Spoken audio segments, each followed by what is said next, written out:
Servus, ihr Leid. Ich darf euch wieder recht herzlich begrüßen auf meinem kleinen Kanal Pfälzer und Tour. Ich möchte euch wieder eine kleine Tour vorstellen, heute, wo wir gelaufen sind.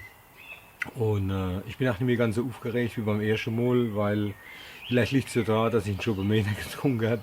Ist aber auch egal. Wir sind von Herst aus am Paddelweiher vorbei, hochgelaufen an die Dicke Eiche, von der Dicke Eiche weiter an das Wanderheim Dicke Eiche.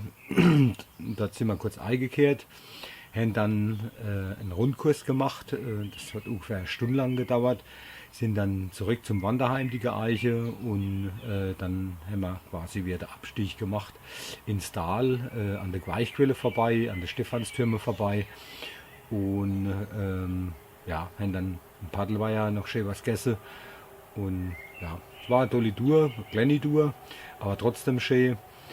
Und ich würde mich wahnsinnig freuen über einen Daumen nach oben und ein kleiner Kommentar wäre auch super, ob euch das Video gefallen hat. Ne? Okay, und zum Schluss, zum Wohl, die Pfalz.